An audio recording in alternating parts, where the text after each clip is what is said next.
Tập 24. Lượng không khí bơm vào, và khi tuần hoàn xảy ra sơ sẩy, sẽ gây ra ngạt thở.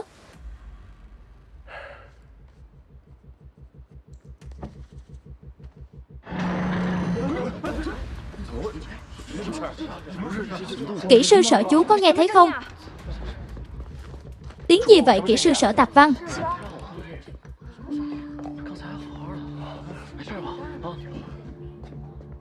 Tập Văn, cháu cảm thấy thế nào Tập Văn? Mọi thứ trong tàu ngầm đều bình thường. Cháu đang loại bỏ vị âm vừa rồi.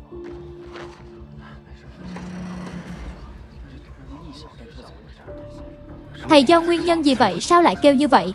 Không biết nữa. Xem các chuyên gia nói sao.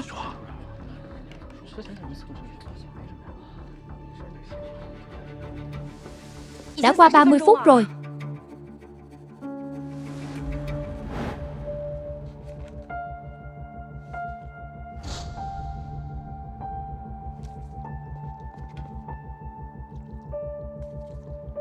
Tạp Văn, mọi người nhìn Tạp Văn kìa.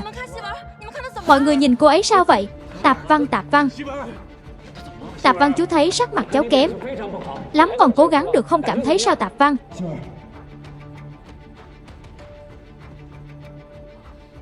Tạp Văn, Tạp Văn. Tôi thấy hơi tức ngực, hơi khó thở, tôi còn cố được.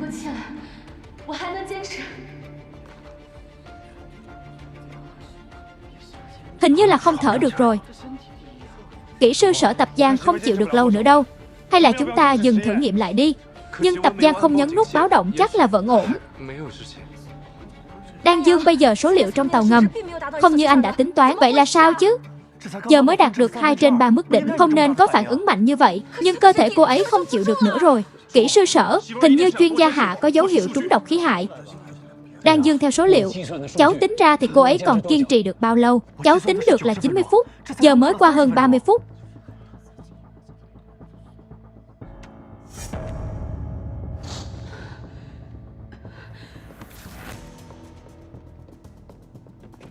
Tập Văn, tôi xem nào.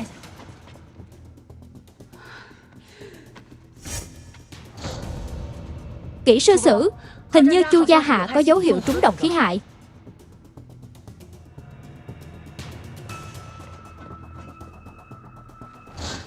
Kết thúc tiết kiệm, mở cửa khoang. Nhân viên cứu hộ mau lên.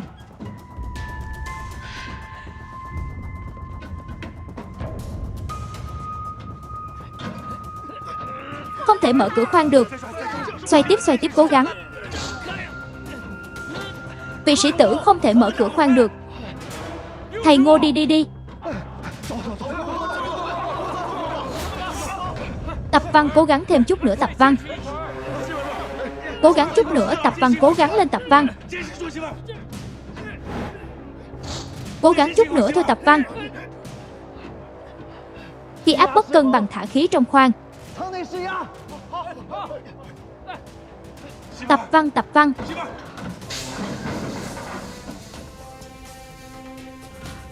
Tập Dâm, mau bê người ra ngoài. Tạp Văn, không sao chứ? Chuyên gia Hạ, yên tâm, tôi không sao Tạp Văn. Chuyên gia Hạ, mau lên.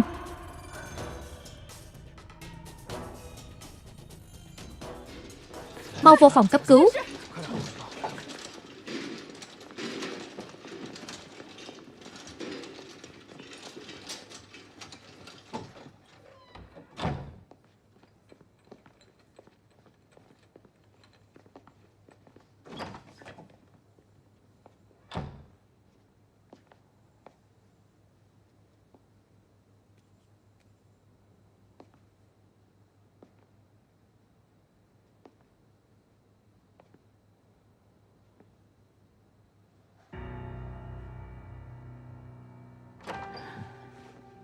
Chủ nhiệm Cát, đồng chí Tập Văn thế nào rồi? Kỹ sư Sở, đừng lo lắng. Chuyên gia Hạ thoát khỏi nguy hiểm tính mạng rồi. Thế cũng có nghĩa là không sao rồi. Bây giờ còn chưa thể kết luận như vậy được. Chủ yếu là do cô ấy hết lượng lớn khí độc hại, không bài trừ sẽ có hậu di chứng. Bây giờ phải ở lại bệnh viện quan sát. Vì cô ấy đã tỉnh chưa? Hiện tại cô ấy vẫn chưa tỉnh. Có điều mọi người đừng lo. Bây giờ các cơ quan của cô ấy đều bình thường. Cho chúng tôi thêm ít thời gian, chúng tôi nhất định cố gắng hết sức. Cảm ơn, đừng khách sáo.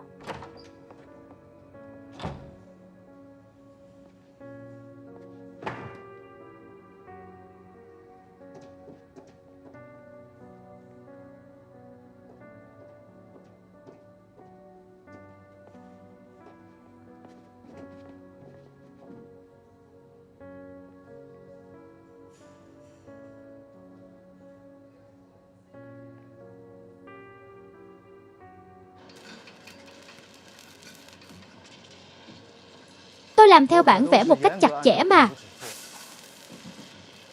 Vật liệu hàng không có vấn đề gì? Dở nhị cậu nói tôi nghe vậy. Vấn đề rốt cuộc ở đâu? Thầy, đây không phải là lỗi của thầy. Có khi lại là đặc vụ địch phá hoại. Thầy chi bằng thế này, chúng ta đừng làm ở nhà máy nữa. Chúng ta đi, chúng ta không gánh được trách nhiệm này. Giỏi Duệ, đừng có ăn nói linh tinh đó. Vậy thì nói tại sao? Tại sao lại xảy ra tình huống này chứ? Cậu hỏi tôi hỏi ai? Nào lại kiểm tra cẩn thận xem. Tiến điểm 7 bại rồi. Thầy Ngô rất buồn. Chưa bao giờ thấy ông ấy như vậy, cả mất hết tinh thần. Đừng nói thầy Ngô, bây giờ chuyên gia Hạ vẫn đang nằm trong bệnh viện. Làm gì có ai dễ chịu đâu, ai cho anh xuất viện vậy? Đội trưởng Trần, sức khỏe quan trọng. Bây giờ tiếng kèn xung trận đã thổi rồi. Sao tôi có thể trốn trong chiến hào dưỡng thương được? Nếu sức khỏe của anh có vấn đề gì thì tôi không gánh được trách nhiệm đâu. Mau về đi, viện trưởng Hạ nói rồi. Tôi không sao. Cô lo cái gì, đi thôi. Đến hiện trường xem thử, đội trưởng.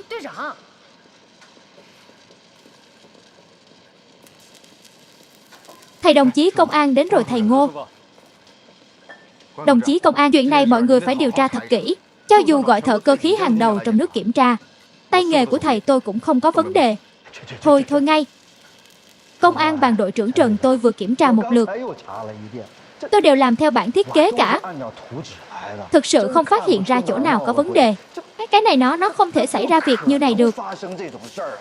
Chú đừng nóng vội, chúng tôi nhất định sẽ điều tra rõ ràng chuyện này. Thầy Ngô có dấu vết gì của người khác phá hoại không? Không thể nào. Cái thứ này lúc nào cũng có người trông coi. Cả người không phận sự không thể tới gần. Cái này ngay cả thầy của tôi cũng không động vào. Thầy Ngô, tôi nhiều lời một chút, chú đừng để bụng. Trước khi thí nghiệm bắt đầu, chú có kiểm tra kỹ lại từ đầu đến cuối. Tất cả số liệu trên bàn thiết kế không đương. Đương nhiên rồi. Chủ nhiệm Triệu Anh làm chứng cho tôi. Đúng vậy, công an bàn. Trước khi thiết bị này được đưa đi, tôi đã kiểm tra một lượt, rồi đoàn chuyên gia cũng kiểm tra thêm một lượt.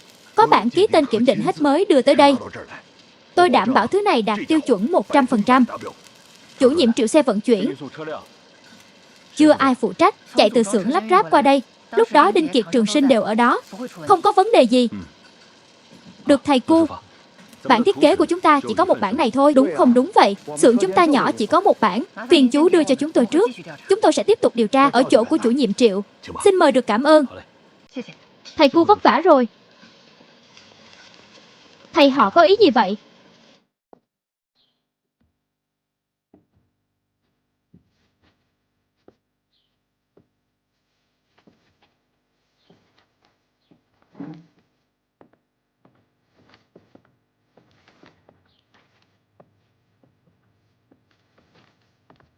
Dạ kỹ sư Sở, gần đây chú không nghỉ ngơi gì mấy. Hay là nghỉ một lát? Rốt cuộc là vấn đề còn chưa làm rõ. Làm sao chú nghỉ được dạ?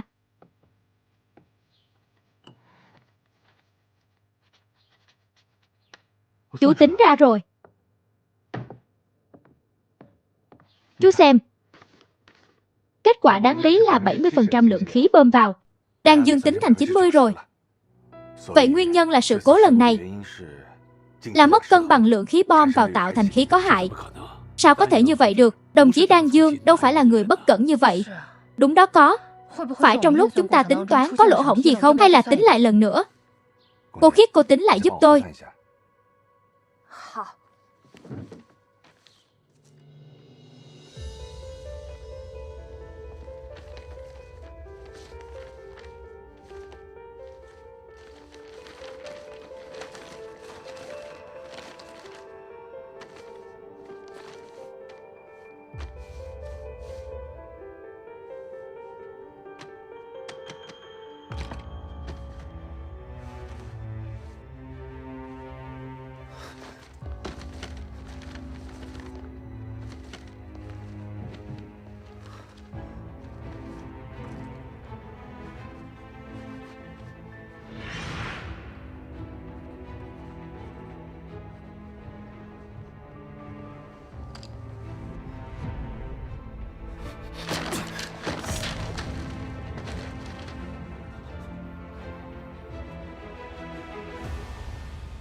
Kỹ sư Sở, kết quả tính toán của cháu giống như bồi chương là 70%.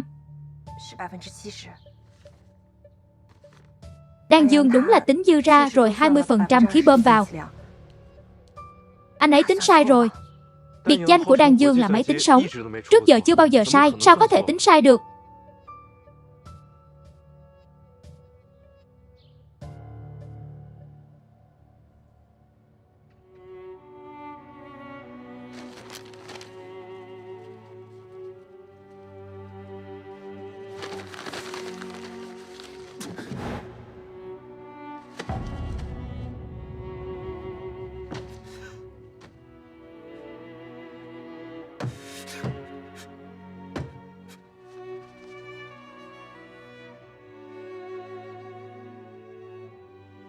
Trâm coi cẩn thận nhé được.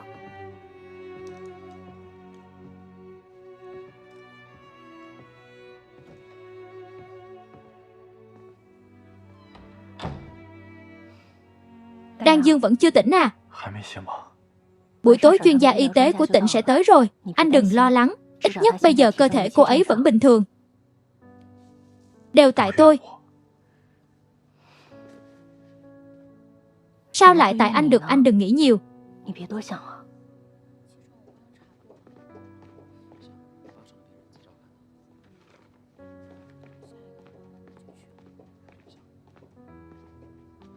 Đan Dương,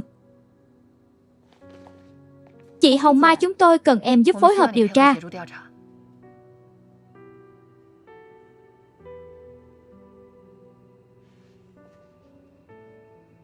Đi thôi.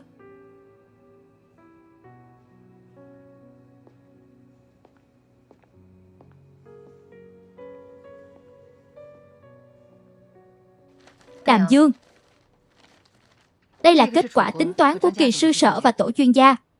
Đây là kết quả tính toán của anh, trong đó chỉ số của lượng khí bơm vào. Kết quả của anh là 90%. Khác với mọi người, anh kiểm tra lại xem tôi lại tính một lượng. Là tôi tính sai rồi. Đan Dương chúng tôi và kỹ sư Sở thảo luận qua. Công thức tính toán này không phức tạp. Sao anh lại tính sai được tôi không biết. Tôi thực sự không biết tại sao lại tính sai. Đan Dương, anh nghĩ lại xem có khi nào người khác động vào không? Tôi nói rồi là do tôi tính sai. Có hậu quả gì tôi sẽ tự gánh vác.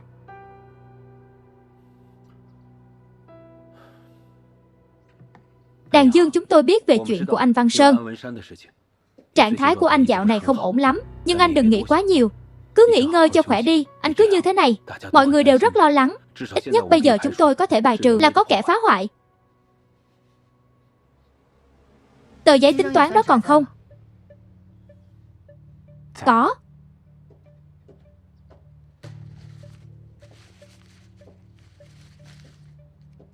Chỉ ra giúp tôi là sai ở bước nào.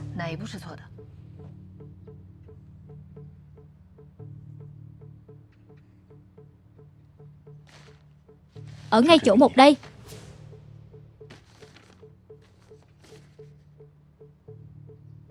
Sau khi tính toán không kiểm tra lại à? Đây là kết quả sau khi tôi kiểm tra.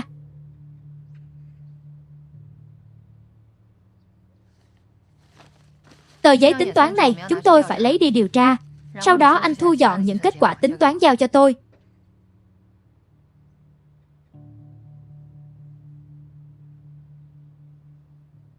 Đã điều tra rõ. Nguyên nhân thí nghiệm khoa thí nghiệm 7 bại là bởi vì đồng chí kế Đan Dương tính toán sai. Nhưng với tư cách là kỹ sư trưởng, tôi không kịp thời phát hiện sai sót, cũng có trách nhiệm không thể tránh khỏi. Sau khi báo cáo lên cấp trên, hình thức xử phạt dành cho tôi là ghi một lỗi lớn. Đồng chí kế Đan Dương do tính toán sai sót khiến cho phòng thí nghiệm 7 bại, nên hình thức xử phạt cậu ấy là tạm thời đình chỉ mọi công tác ở công trình giọt nước.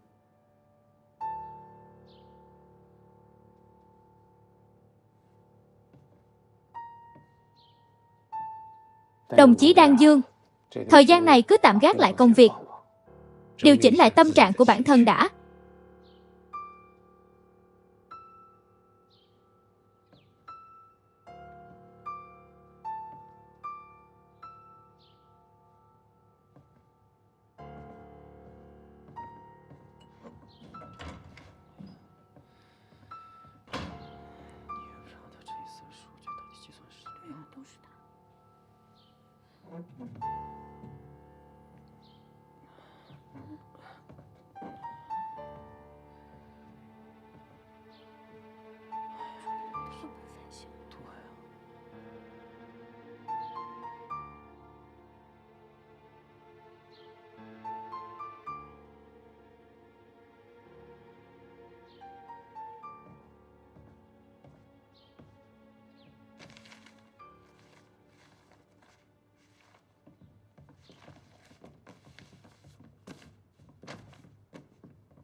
Chỉ ra giúp tôi là sai ở bước nào?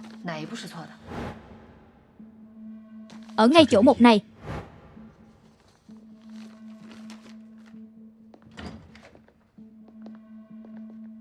Đội trưởng, đã xem cả ngày rồi. Dạ đội trưởng. Sao vậy, xem hiểu gì rồi à? Kế Đan Dương nói vấn đề lần này là ở chỗ mục này dạ. Một. Này là viết thừa một số hay là viết sai? Tôi cũng không hiểu. Anh ấy nói là vấn đề của huệ số. Hơn nữa tờ giấy này đã bị do là như vậy rồi, lại càng khó phán đoán hơn. Đinh Kiệt bên phía tổ chuyên gia sao rồi? Phía tổ chuyên gia bây giờ đang hoảng loạn lắm. Kỹ sư Sở chủ động chịu trách nhiệm, ghi cho mình một lỗi lớn. Trách nhiệm như vậy đúng là khiến người ta bội phục. Kế Đan Dương thì sao, anh ấy bị đình chỉ rồi. Cô đi đâu vậy? Tôi đi thăm anh ấy. Tôi biết cô muốn an ủi Kế Đan Dương, nhưng bây giờ chỉ có Tạp Văn tỉnh dậy mới là sự an ủi lớn nhất với Kế Đan Dương. Bây giờ cô đi khéo không, hay lại còn thêm dầu vào lửa? Vậy tôi cũng phải thử, tôi đi đây.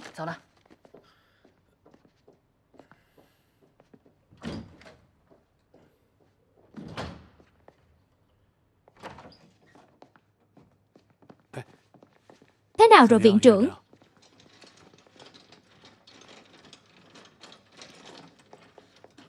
Tập Văn, cháu thấy sao rồi? Khá ổn. Mọi người đều yên tâm đi, tôi đã không sao rồi. Cô cứ nghỉ ngơi cho khỏe. Kỹ sư Sở để chuyên gia Hạ nghỉ ngơi cho khỏe được. Cảm ơn.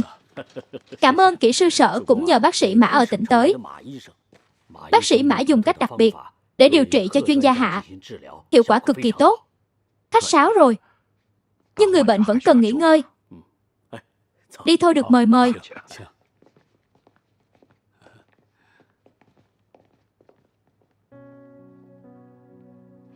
Anh xem chị Tập Văn cũng tỉnh rồi, không sao rồi.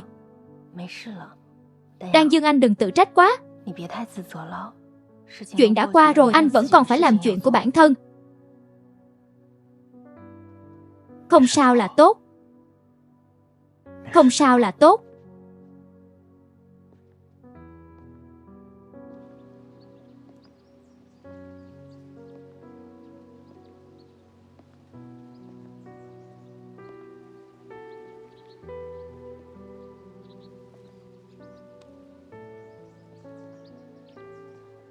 Ghế Đan Dương.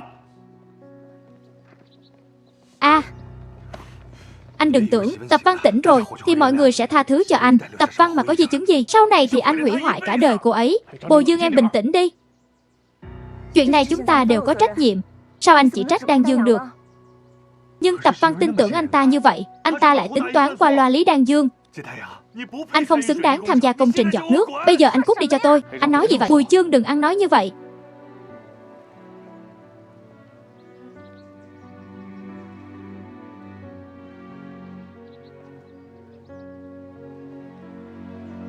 Đàn Dương. Lý Bồ Chương trong lòng anh ấy khó chịu lắm rồi. Anh còn làm gì nữa vậy? Cô nhìn xem bây giờ Tập Văn thế nào rồi. Còn anh thì sao? Cô còn bên anh ta được. Đừng cãi nhau nữa. Đừng cãi nhau nữa.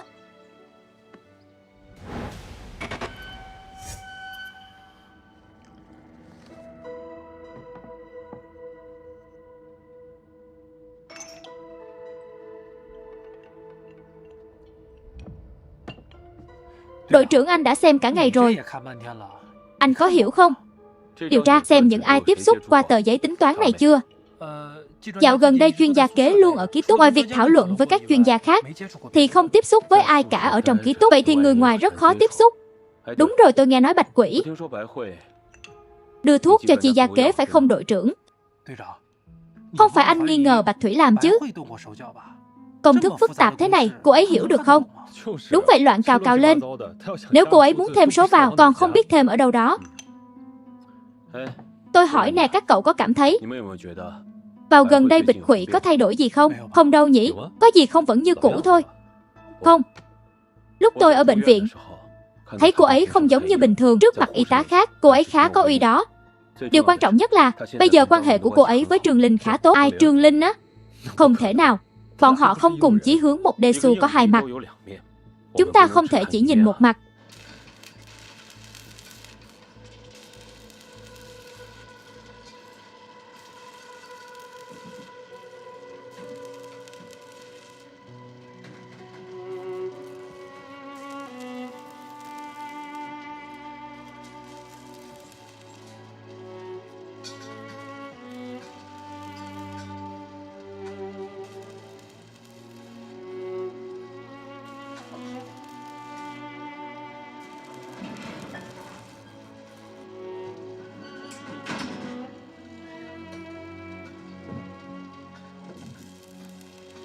Thầy à, thầy nói chúng ta làm hết mình cả ngày lẫn đêm, mà đầu bút của chuyên gia lệch một cái thì xong. Chúng ta công cốc, lại còn bắt chúng ta kiểm tra đi kiểm tra lại. Cái vỏ sắt này đâu phải việc của chúng ta chứ. Im cái miệng nhiều chuyện của cậu đi. Sao lúc nào cậu cũng ăn nói linh tinh? Cậu thêm nguyên liệu còn có lúc thêm sai. Càng huống hồ người ta là nhà khoa học. Cậu tưởng khoa học là nói khơi khơi ra à? Thầy, con thấy có lúc thầy nói cũng không đúng hẳn. Tay.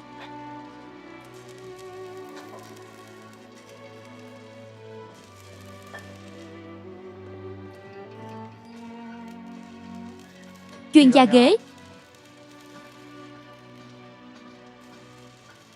Sao vậy chuyên gia kế?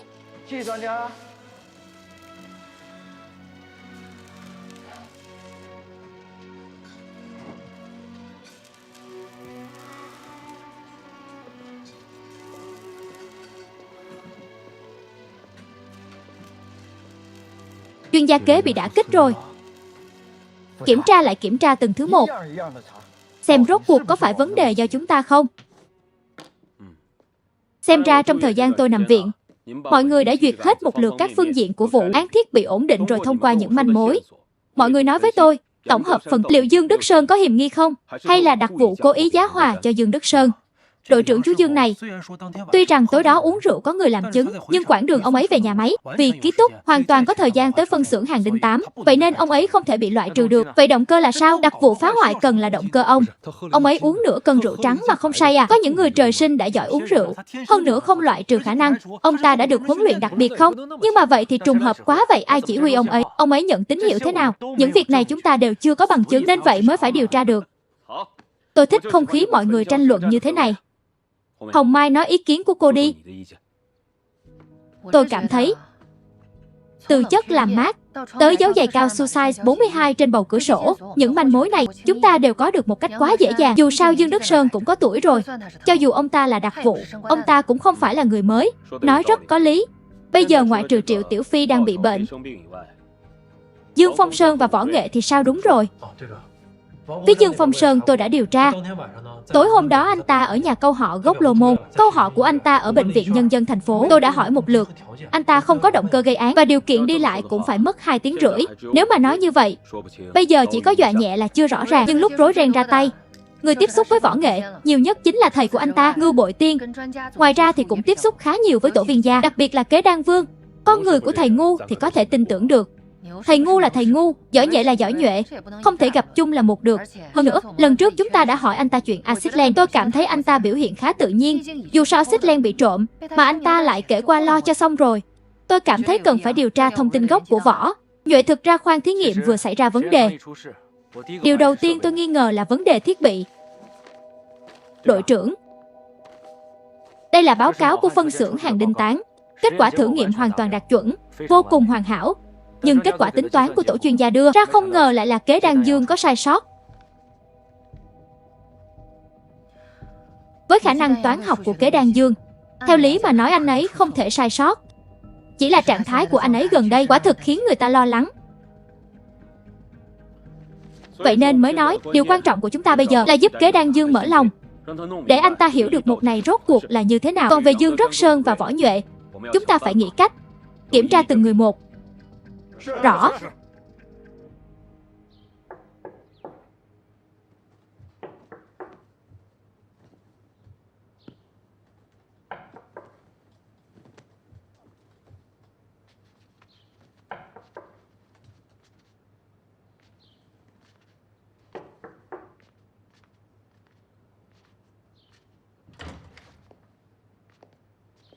Anh đang ngủ à?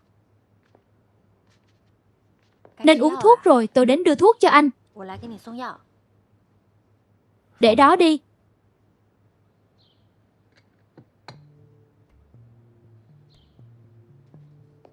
Nên mở cửa thoáng gió nhiều hơn. Ánh sáng vào tâm trạng cũng tốt hơn, kéo lại đi.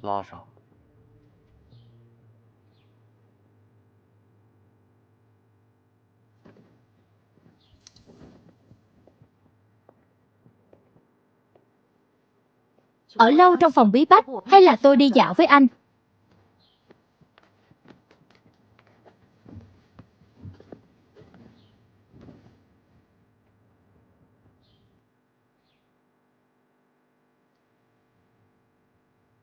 Nghỉ ngơi nhiều cũng tốt. Nhớ uống thuốc nhé.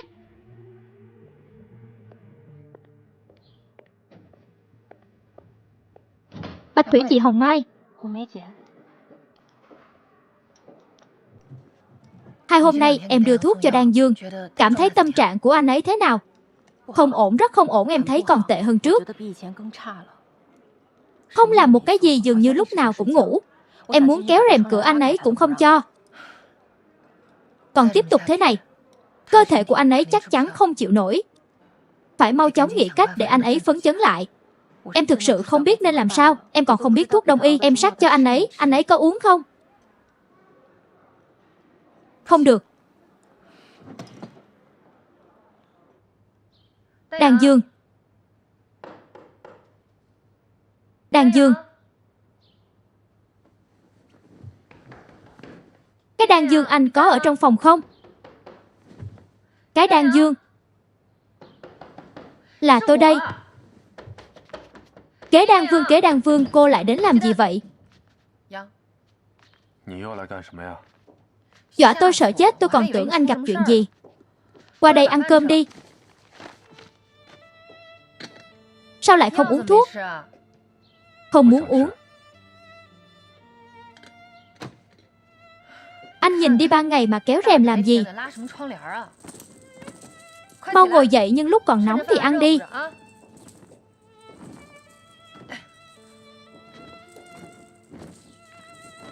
Mau ăn cơm đi.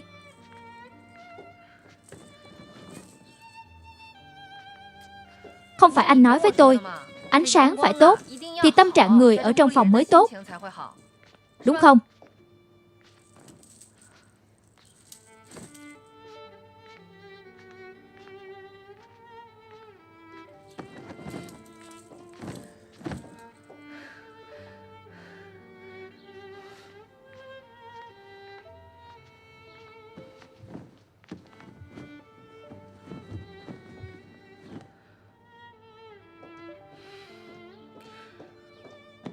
Đại vương nào, ngồi dậy đi ăn cơm đi.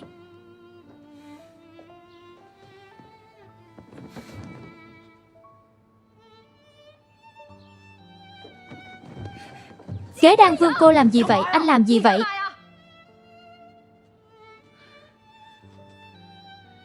Bây giờ tổ chuyên gia có ai dễ chịu hơn anh không?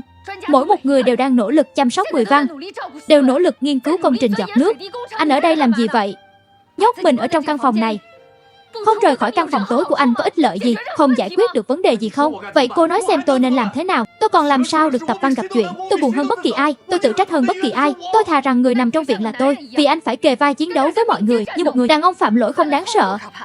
Quan trọng là phải tìm ra nguyên do, sau đó hết sức bù đắp. Không phải giống như anh, nằm ở trong căn phòng này như một lính đào năm. Tại sao anh phải khiến cho mỗi một người quan tâm anh phải lo lắng? Được.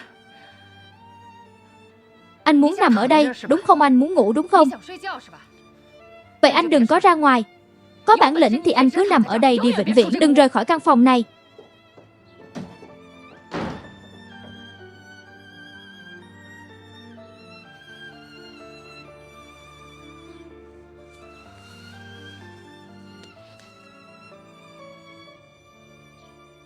Ăn quýt nào ngọt lắm đó. Ăn xong thì cô mau khỏe lại đi tập văn. Không có cô tổ chuyên gia buồn chết lên được. Chúng tôi không còn hào hứng làm việc nữa. Hơn nữa nhiều vấn đề khó như vậy không có cô, tiến độ chung đều chậm hơn rồi. Tiến độ chậm hơn. Cái đan dương không giúp à? Tôi nói nè tập văn, cô đã thành ra thế này rồi mà vẫn cứ nhắc đan dương mãi. Nếu không phải anh ta tính sai thì cô có bị thương nằm ở đây không? Sao anh lại nói anh ấy như vậy? Đây không phải sự thật à? Vậy nên bây giờ tổ chương gia tạm đình chỉ công tác của anh ta rồi, để anh ta đi dạy nhân nhi kỹ thuật. Anh nói những điều này có ích gì chứ?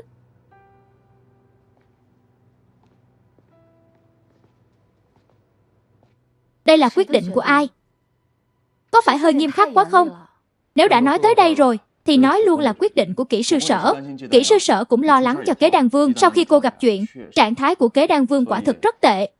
Vậy nên muốn để anh ấy bình tĩnh lại. Chuyện này không thể trách kế đan vương. Kết quả tính toán anh ấy đưa cho tôi là tôi không kiểm tra lại cẩn thận. Chuyện này không trách anh ấy, đều tại tôi. Bây giờ anh ấy ở đâu? Tôi muốn gặp anh ấy.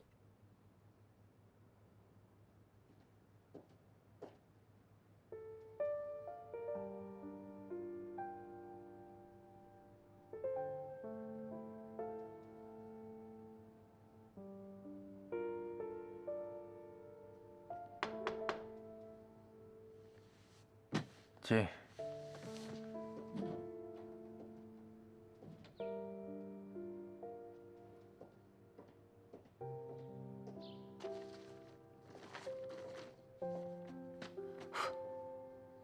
Hay没骂够？我是来道歉的，不应该对你发火，对不起啊。谢谢你关心我，你说的我也都听进去了。你说的对，但是我还是没办法原谅我自己。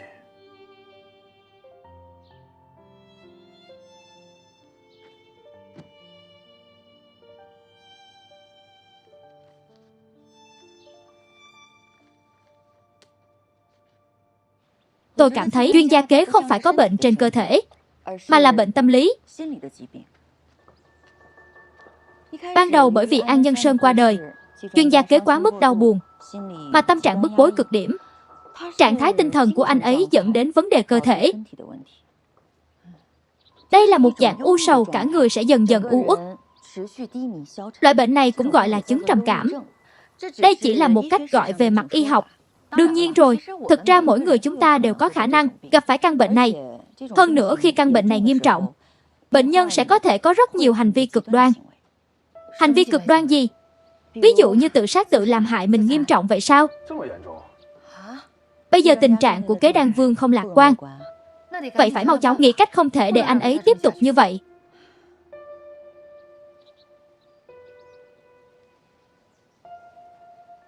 Nghĩ gì vậy Bạch Hủy? Em có cách gì à? Không, em không biết, em nghĩ xem.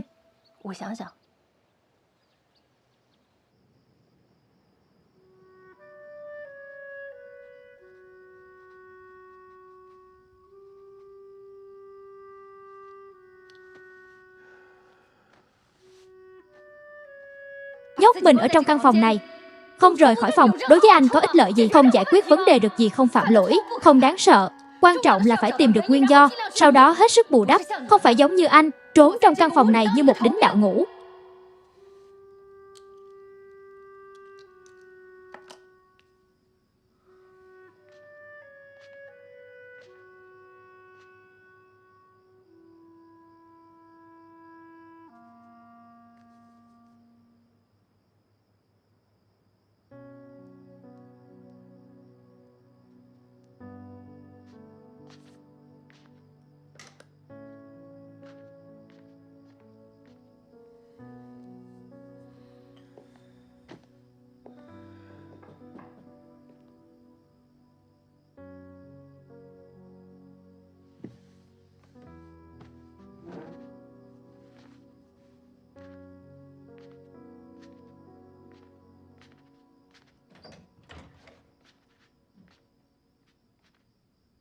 Hôm nay tôi vừa tan làm, đã qua thăm anh ngay vì lo đó, vừa hay thấy đèn trong phòng anh sáng, nên biết là anh chưa ngủ.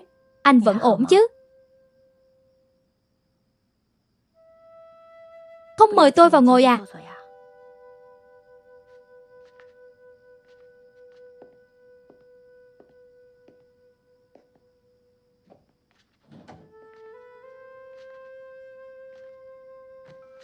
Muộn dậy rồi anh còn tính đề. Sao anh không muốn ngủ nữa hả?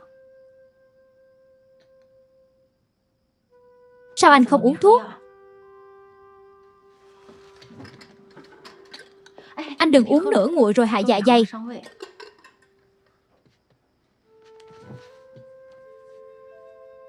Đàn Dương, anh còn tiếp tục thế này thì sẽ bệnh mất. Hôm đó chị Tập Văn có hỏi tôi là sao anh không đến thăm chị ấy. Thực ra anh cũng có qua, nhưng anh không dám vào phòng bệnh. Anh không dám nói gì với chị Tập Văn đúng không? Thực ra nói cho cùng là anh không dám đối diện bản thân. Đàn Dương, rốt cuộc làm thế nào anh mới có thể cười một cái, cho dù là khóc cũng được. Bạch Thủy, hôm nay cô tới là để nói những điều này à? Tôi biết cô tốt với tôi. Xảy ra những chuyện thế này cũng không phải điều tôi muốn. Từ lúc chuyện của đàn anh xảy ra cho tới giờ, tôi cũng không biết tôi bị sao nữa.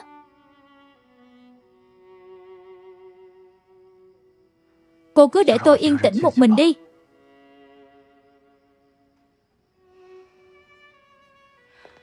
Đi, tôi đưa anh tới một nơi.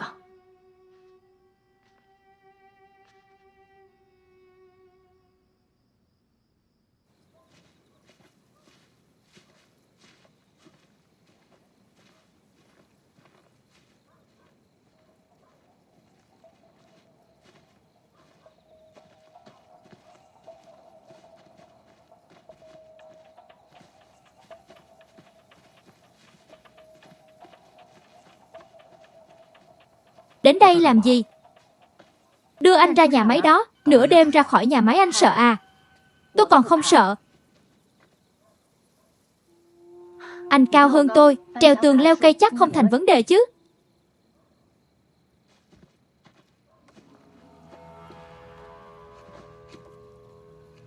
Lại đây đi, còn chờ gì vậy? Mau lên, lát nữa có người tới giờ.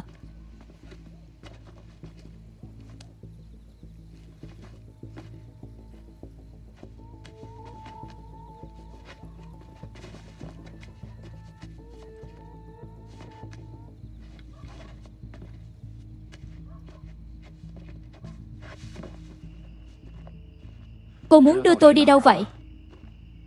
Đưa anh đi xem cảnh đẹp nhất ở Lưu Môn chúng ta. Nửa đêm thế này thì ngắm cái gì? Đến nơi là anh sẽ biết. Từ từ thôi. Cô từng đi qua con đường này à? Đương nhiên. Bây giờ chỉ có lối đi này mới kịp thôi. Cẩn thận nào.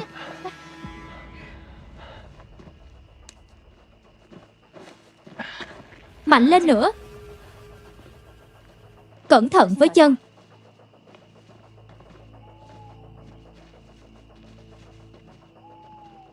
Bạch Thủy,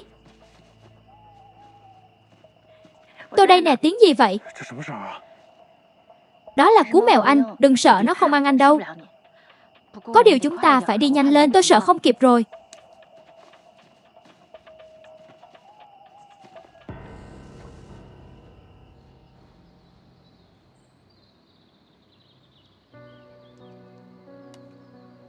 Ngày trước anh rơi xuống vết tay bác.